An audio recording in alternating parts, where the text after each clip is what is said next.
pagi Pak Kak. Selamat pagi. Pak kabarnya Pak? Baik. Ya. Terima kasih Pak untuk waktunya. Ini saya mohon izin untuk merekam kegiatan wawancara kita hari ini. Ya, silakan. Ya. Jadi di dalam program pendidikan guru penggerak, kami diminta untuk mewawancarai pemimpin sekolah. Ya. Hal ini Pak Kahar sebagai kepala sekolah di SLB Negeri Pembina. Ya. Jadi kami akan belajar lebih dalam tentang pengambilan keputusan sebagai pemimpin pembelajaran, terutama di dalam menyelesaikan kasus yang berbentuk dilema etika maupun rujukan moral. Jadi sebagai pengetahuan awal saja, dilema etika ini merupakan kasus di mana ada nilai-nilai luhur atau nilai-nilai kebenaran universal yang berbenturan dan harus diperlukan pertimbangan yang matang dalam memutuskannya Pak. Sementara rujukan moral lebih mengedepankan asas benar atau salah, sehingga lebih jelas dalam hal pengambilan keputusannya. Ya.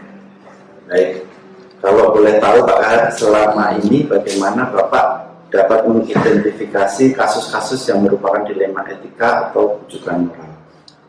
Iya, terima kasih.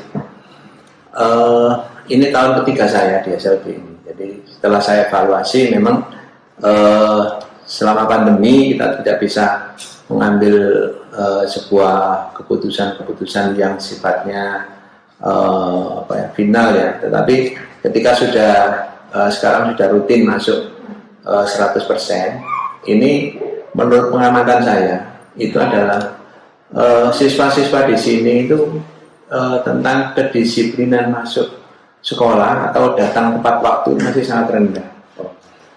Ya sebenarnya ini sebuah dilema sih bagi saya selaku pimpinan.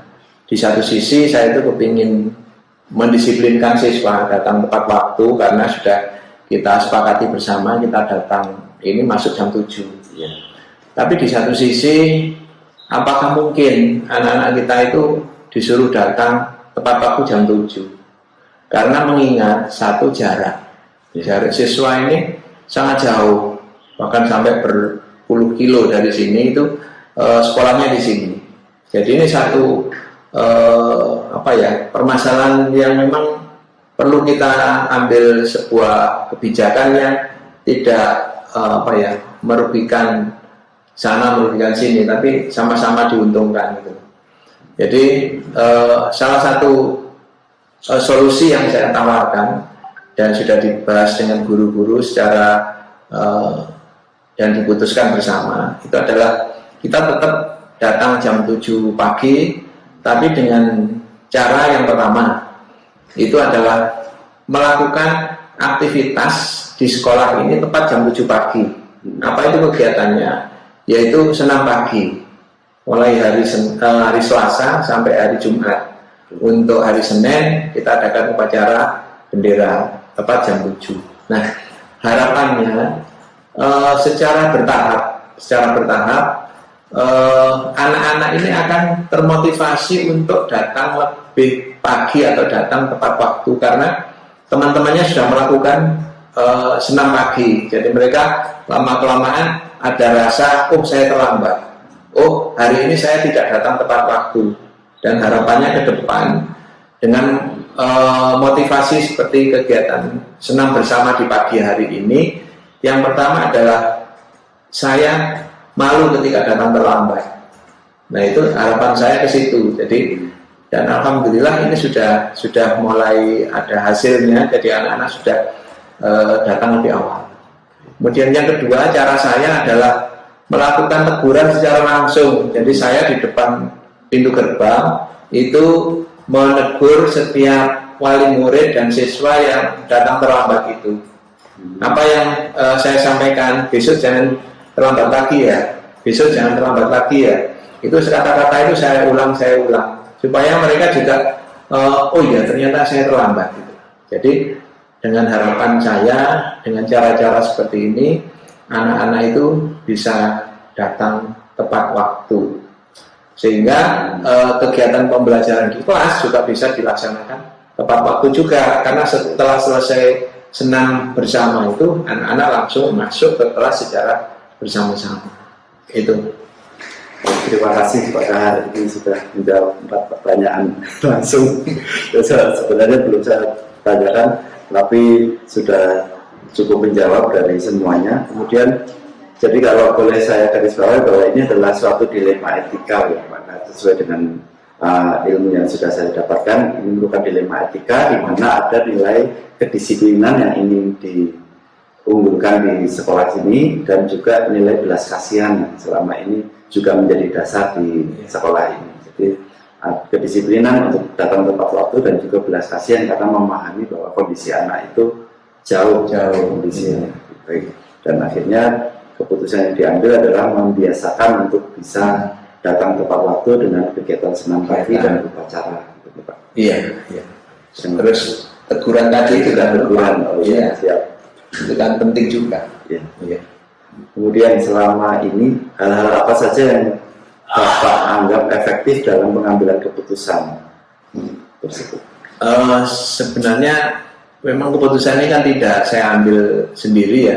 Tidak, kita harus juga berunding dengan teman mitra kerja, yaitu guru-guru yang bersangkutan.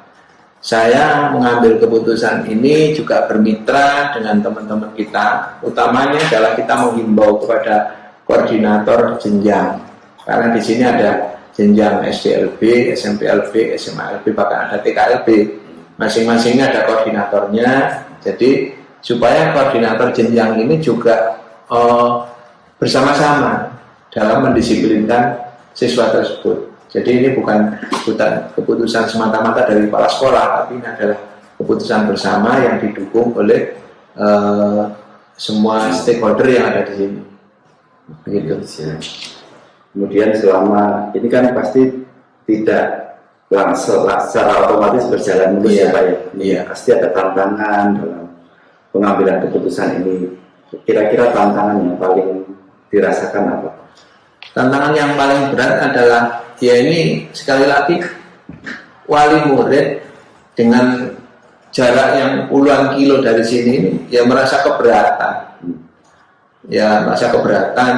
Tapi dengan pendekatan yang lebih humanis lah kita berikan kepada mereka. Ya mohon datang lebih awal. Kalau mungkin berangkat biasanya jam 6, mungkin diawali setengah 6. Itu kan sebuah pendekatan yang mungkin lebih pas karena mereka memang benar-benar jauh gitu. Iya, betul. Jadi betul harus ada ini memang saling memahami gitu aja. Sangat bagus sekali nih Pak untuk solusi yang sudah diputuskan dari Pak Kahar untuk kebaikan siswa dan juga kebaikan sekolah. Kemudian apakah Bapak memiliki jadwal tertentu dalam menyelesaikan kasus ini, atau Bapak langsung menyelesaikan di tempat atau mengagendakannya, dan ada prosedurnya kan dalam menyelesaikan ini? Ya, tentunya tidak bisa kita tim ya seperti membalik tangan, tidak. Ini butuh proses memang. Ya, proses yang pertama adalah kita sampaikan kepada mitra kita, rekan-rekan guru, termasuk juga orang tua siswa, bahwa pentingnya disiplin bagi anak-anak kita. Karena disiplin ini ya awal dari segala-galanya gitu. Kalau bisa sih slogannya itu disiplin dimulai dari saya. Sehingga perlu teman-teman ini juga mendisiplinkan dirinya dulu, baru nanti bisa memberikan contoh ke anak-anak dan wali murid itu. Jadi ini secara bertahap memang. Tapi saya punya keyakinan bahwa suatu saat sekolah ini siswanya akan disiplin, karena tadi itu saya malu ketika dalam melambat. Ini sangat penting karena apa? Itu menjadi budaya yang selama ini tidak terbentuk kedisiplinannya seperti itu karena belum menjadi budaya. Dan budaya ini muncul karena pembiasaan. Gitu. Baik, sangat bagus sekali Pak Kahar, terutama dalam hal agar guru-guru bisa memberi contoh dalam kedisiplinan, seperti nilai-nilai di Ki Hajar Dewantara, yaitu ingarso sungkulodo. Itu depan kita harus memberi contoh bagi peserta didik kita. Baik, kemudian apakah ada seseorang atau faktor-faktor yang selama ini mempermudah atau membantu Bapak dalam pengambilan keputusan dalam setiap kasus? Iya, tentunya saya dalam mengambil keputusan ini, saya sampaikan tadi, saya kan tidak sendiri. Ada waka kurikulum, kemudian ada koordinator jenjang, ada humas juga yang mendukung di sini. Karena saya menganggap mitra-mitra saya yang saya sebutkan tadi ini harusnya terlibat langsung dalam rangka untuk mewujudkan kedisiplinan tadi. Gitu. Baik, terima kasih. Berarti memang ada ya Pak ya. Kemudian dari semua hal yang telah Bapak sampaikan, kira-kira pembelajaran apa yang Bapak petik dari pengalaman Bapak mengambil keputusan dilema etika ini? Iya, ini pelajaran yang bisa saya petik ini. Ternyata menjadikan sesuatu lebih baik itu tidak mudah, tapi harus dilakukan dan butuh proses, itu aja. Jadi maaf ya. Jadi kita tidak bisa melakukannya sendiri, tapi butuh proses. Tapi harus yakin bahwa itu bisa terwujud. Terima kasih sekali Pak Kahar untuk wawancara singkatnya hari ini. Sangat menginspirasi terutama bagi saya, di mana saya harus belajar untuk bisa menjadi pemimpin ke depannya. Saya akan banyak belajar dari Pak Kahar. Mungkin ke depan saya akan sangat membutuhkan tuntunan dari Bapak untuk ke depannya. Terima kasih untuk waktunya, dan juga semoga apa yang sudah kita diskusikan, kita bicarakan hari ini bisa bermanfaat juga untuk kemajuan sekolah kita. Iya, terima kasih. Terima kasih. Ya.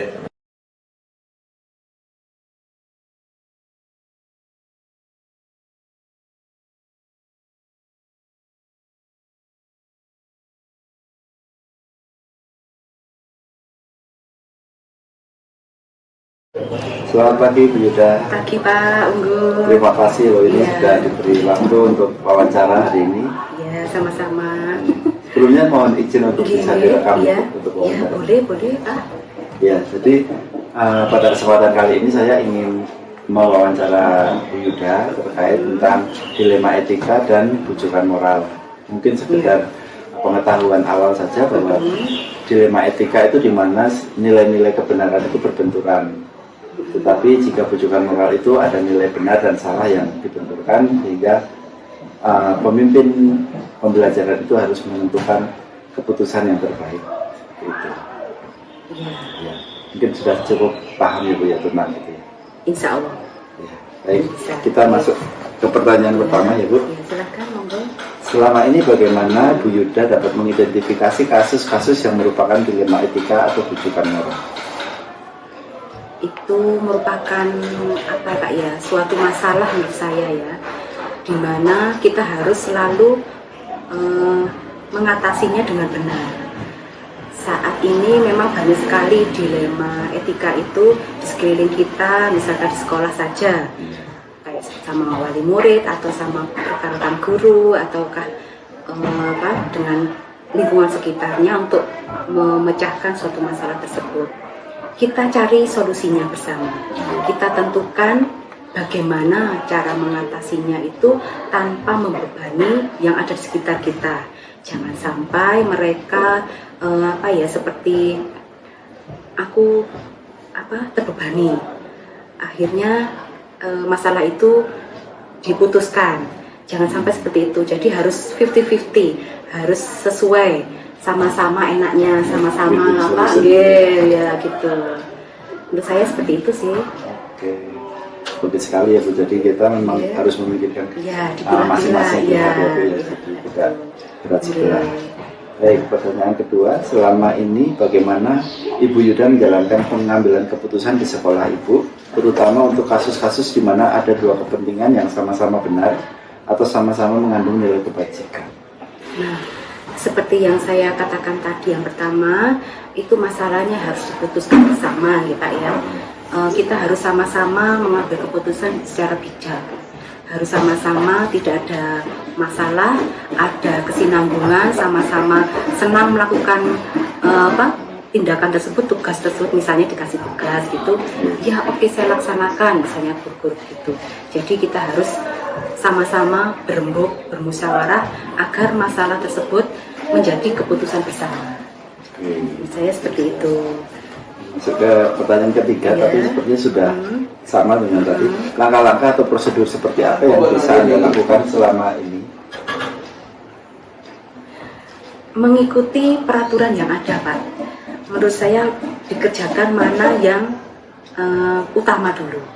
Misalkan yang utama itu perlu dan penting, kita selesaikan dulu dengan cara berembuk dulu dengan, misalnya di sekolah ya Pak ya, kita biasanya berembuk bersama bu guru bagaimana enaknya nanti, misalkan hal sepele saja, ada acara ke sana, ayo kita bagaimana acaranya biar sukses, kita berembuk bersama. Lalu misalkan dibutuhkan orang lain, nanti pasti kita mengajak komite atau mengajak misalnya di lingkungan sekitar, misalnya entah misalnya ada suatu lembaga lain terkait, ikut sertakan biar acara sukses, bisa juga. Nanti semuanya itu berkesinambungan gitu. Jadi bersama-sama gitu Pak. Intinya bekerja sama. Oh, jadi boleh garis bawahi bahwa Ibu akan istilahnya merangkul semua elemen di sekolah untuk bisa mensukseskan apa yang menjadi ini ya program sekolah tersebut. Siap. Kemudian hal-hal apa saja yang selama ini Bu Yuda anggap efektif dalam pengambilan keputusan pada kasus-kasus dilema etika? Yang diambil efektifnya itu apabila suatu masalah tersebut misalnya ya, itu diperlukan yang lainnya mendukung, kita lakukan. Misalkan tidak efektif, tidak usah dipakai, ya, seperti itu intinya gitu. Lalu kita dipakai kerjasama. Untuk kerjasama itu juga diperlukan keterbukaan juga. Misalkan kita terbuka, enaknya gimana biar masalah itu tercapai mufakat. Atau kadang-kadang kita kita cari info dulu. Soalnya kan beresiko juga Pak, kadang memutuskan suatu masalah ada satunya nggak efektif gitu kan, nggak enak. Jadi ayo enaknya gimana biar efektif, kita cari solusinya dulu, kita cari infonya, resikonya besar apa enggak, kita rembuk bersama gitu.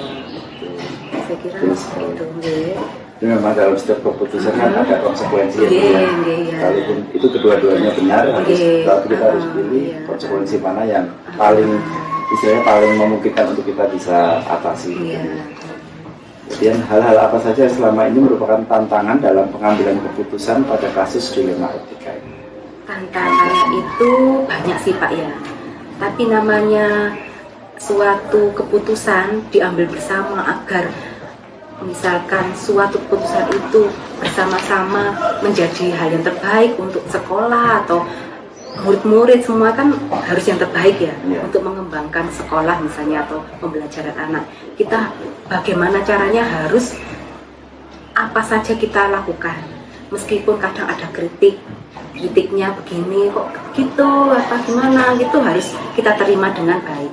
Kadang resikonya begini, waduh gimana ya, kita cari yang resikonya rendah saja, kita bersama-sama rencanakan dengan baik sedemikian rupa biar tadi masalahnya menjadi bagus. Menurut saya gitu.